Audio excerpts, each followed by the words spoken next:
ईद की खुशियां गम में बदल गईं। बलूचिस्तान के जिला हब में होलनाक ट्रैफिक हादसा। शाह-नूरानी रोड पर ज़ायरीन का ट्रक गहरी खाई में जा गिरा। हादसे में 17 अफराद जाँ बहक, 40 से ज़ायद अफराद जख्मी। मकली के गांव के अफराद ज़ियारत करने शाह-नूरानी जा रहे थे, हादसे का शिकार हो गए। मुतासिर अफराद का ताल्लुक एक ही गांव से था। हर साल ईद पर शाह-नूरानी मज़ार पर जाया करते थे। जाँ बहक अफराद की लाशें कराची मुंतकिल, 15 की शनाख्त कर ली गई। लाशें शनाख्त के बाद वर्सा के हवाले।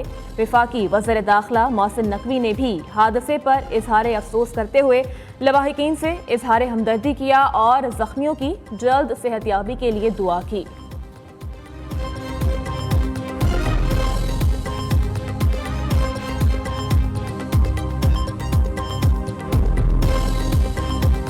हमारे खानदान के हमारे ज़ात के बंदे वो जा रहे थे नूरानी दरबार घूमने जा रहे थे मेरे टूर हिसाब से ट्रक में। तकरीबन ये शाम 2 बजे का ही वाक़या हुआ है। तो उधर ये नंबर शंबर नहीं लगता कि जेल का हमारा रात बार नहीं हुआ, तो हमने भी मोबाइल में देखा था, तब पता चला। घर से हम इधर से इधर ही आ रहे डायरेक्ट। तो तकरीबन हमारे 20 बंदे तो फौत हो चुके हैं। 20 बंदे जख्मी कितने? इधर जख्मी को अभी तक कोई गिनती नहीं आ रही, अभी तक गाड़ी ले आ रही है। 4 गाड़ियाँ थी, 2 बजे गाड़ी जा रही थी, लेकिन रास्ते में एक्सीडेंट हो गया। पता नहीं क्या हो गया गाड़ी का। हमारे को तो घर थे, हम तो घर पे थे, लेकिन वो हमारे को फ़ोन आया पूरे 9 बजे। गाड़ी तो एक्सीडेंट 8 बजे हुई है। फिर पता नहीं कितने लोग गए, कितने अभी बोल रहे हैं 20 लोग से ऊपर, 50 से तो ऊपर थे, लेकिन 20 लोग से ऊपर जख्मी कम से कम 30-25 जख्मी है। टोटल 50 बंदे थे। ये उस पता नहीं गाड़ी का टपड़ क्या टूटा हुआ था, खाई में गिरा था। और जो बंदे जो रखमी हुआ है वो इधर लेके आया है, जो फोट हो गया है वो पीछे। अफसोसनाक हादसे से पहले ज़ायरीन की फुटेज मंजर आम पर आ गई। ज़ायरीन ने दरगाह शाह-नूरानी रवानगी से पहले वीडियो बनाकर टिकटॉक पर अपलोड की थी। वीडियो में ज़ायरीन का पुरजोश अंदाज देखा जा सकता है। ज़ायरीन हर साल ईद पर शाह-नूरानी मज़ार जाया करते थे। कराची में ट्रैफिक हादसात, 4 अफराद जिंदगी की बाजी हार गए।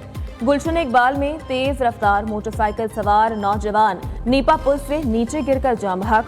मरने वाले नौजवान की उम्रें 13 और 17 साल हैं। सफी टोल प्लाजा 0 पॉइंट के करीब ही ट्रैफिक हादसा, 2 नौजवान जाँ बहक। मरने वालों की शनाख्त नासिर और अरसलान के नाम से हुई।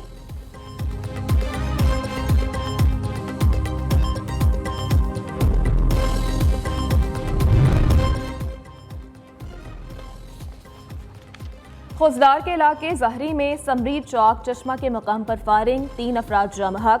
जाँ बहक होने वाले तीनों अफराद आपस में रिश्तेदार हैं।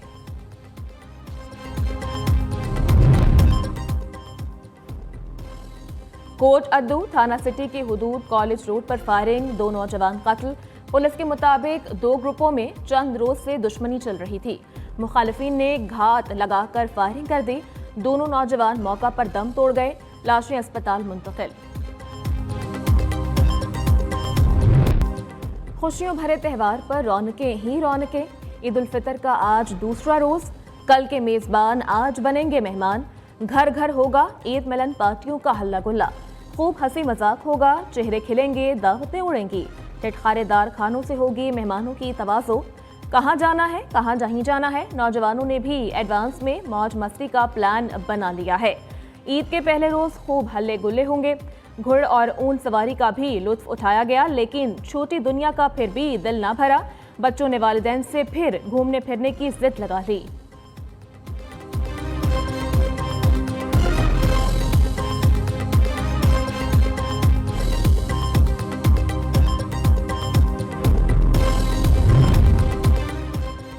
पेशावर गवर्नर हाउस ईद के पहले दिन आवाम से भर गया। फैमिलीज के बच्चों के साथ गवर्नर हाउस में डेरे।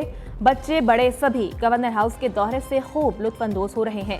शहरियों ने ईद पर गवर्नर हाउस को खोलने के इक़दाम को खूब सराहा।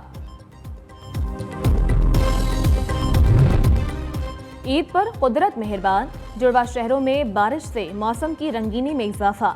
लाहौर समेत पंजाब के मुख्तलिफ शहरों में ठंडी हवाएं चल पड़ी।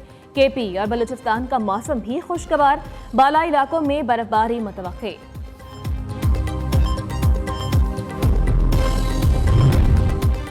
भारत और बांग्लादेश में ईद उल फितर आज मनाई जा रही है। सऊदीया, इमारात और अफगानिस्तान समेत मुख्तलिफ मुल्कों में ईद का दूसरा दिन। तवील अरसे के बाद अमरीका, कनाडा और बरतानिया समेत यूरोप में तमाम मकातिब फिक्र ने इकट्ठी ईद मनाई। सदर मुमलिकत और वज़ीर आज़म ने एक दूसरे को फ़ोन पर ईद की मुबारकबाद दी। सदर मुमलिकत आसिफ अली ज़रदारी ने कहा कि ईद खुशियाँ बांटने का त्यौहार है। दुआ है ये दिन सबके लिए बरकतें, खुशियाँ, अमन और सलामती लाए। शहबाज शरीफ ने कौम के नाम ईद पैगाम में कहा कि हमें पाकिस्तान को खुशहाल और तरक्की याफ्ता मुल्क बनाना है। ईद की खुशियों में मजलूम फ़लस्तीनियों और कश्मीरियों को याद रखें। वज़ीर आज़म का तीनों मुसल्लह अफ़वाज के सरबराहान, chairman joint chiefs of staff committee को टेलीफोन। शहबाज शरीफ ने ईद की मुबारकबाद दी। कहा कि पूरी कौम वतन की हिफाजत पर मामूर जवानों को खराज तहसीन पेश करती है।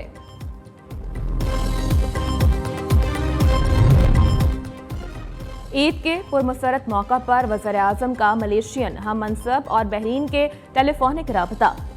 शहबाज शरीफ ने ईद की मुबारकबाद दी। मुख्तलिफ शोबों में दो तरफा बाहमी ताउन के फ़रोग़ के आज़म का यादा। वज़ीर आज़म ने दोनों रहनुमाओं को दौरे पाकिस्तान की दावत दी।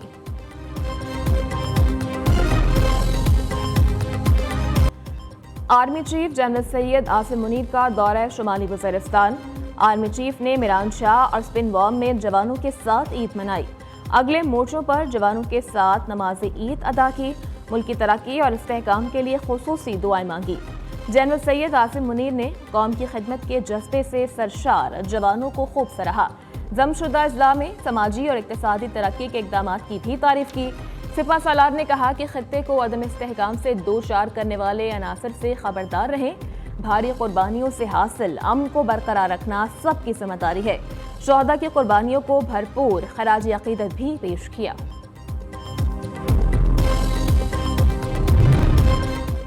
वज़ीर आला पंजाब का social welfare complex township Lahore का दौरा। मरीम नवाज ने स्पेशल बच्चों के साथ मिलकर ईद का केक काटा। वज़ीर आला ने यतीम और कमसिन बच्चों को प्यार किया और गले लगाया। मरीम नवाज का बुजुर्ग खवातीन को हज पर भिजवाने के लिए इक़दाम करने का हुक्म। वज़ीर आला पंजाब ने ईद पैगाम में कहा कि ईद पर रंजिशों को भुलाकर मोहब्बत के जज्बात को फ़रोग़ दें। दुआ है अर्ज़े पाक पर उतरने वाली खुशियों को कभी ज़वाल न आए।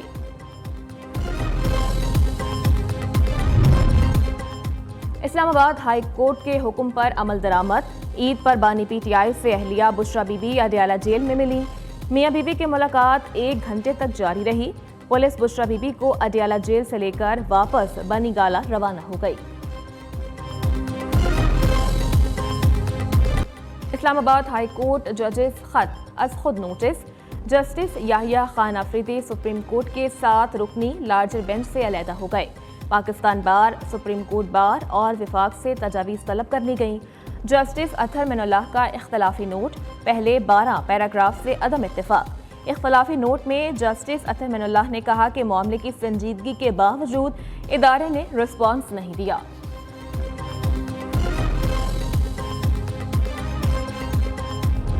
मोहसिन नकवी साहब नया ओहदा जो चाहेंगे उनको मिल जाएगा। वैसे मोहसिन नकवी साहब का मेरा ख्याल है कि काफी मुहासबा हो गया है, तो फैसल वाडा साहब की अब बात कर लें। फैसल वाडा साहब, मोहसिन नकवी साहब, अनवारुल्लाह काकड़ साहब, वो सारे लोग जो है वो एक ही खानदान, एक ही कबीले से हैं। देखें जी, ये कोलिशन गवर्नमेंट जो है ना, कोलिशन गवर्नमेंट की बड़ी मजबूरियां होती। कुछ मजबूरियों का जिक्र किया जा सकता है और कुछ का नहीं किया जा सकता। यही वजह है कि 21 अक्टूबर को पाकिस्तान मुस्लिम लीग नून के कायद मियां नवाज शरीफ ने आवाम से ये अपील की थी कि पाकिस्तान मुस्लिम लीग नून को सिंपल मेजोरिटी, हमने कोई 2/3 मेजोरिटी की बात नहीं की थी, हमने कहा था कि सिंपल मेजोरिटी दी जाए। वज़ीर दाखिला मोहसिन नकवी, अनवारुल हक काकड़ और फैसल वाफ्ता का ताल्लुक एक ही कबीले से है। वज़ीर खजाना मोहम्मद औरंगजेब को उनका कज़न कहा जा सकता है। मोहसिन नकवी जो ओहदा लेना चाहें वो ले सकते हैं। राना सनाउल्लाह का तंज। नून लीगी रहनुमा ने कहा कि इत्तेहादी हुकूमत की बहुत सी मजबूरियां होती हैं। 2/3 अक्सरियत से आते तो मुश्किल फैसले न करना पड़ते। 8 फरवरी के इंतखाबात के बाद भी सियासी इस्तेहकाम नहीं मिल सका। कुछ सियासी जमातें पार्लियामेंट में अदम इस्तेहकाम पैदा कर रही हैं। इस्टेब्लिशमेंट का रोल दुनिया में ना कहीं खत्म हुआ है ना ही होगा।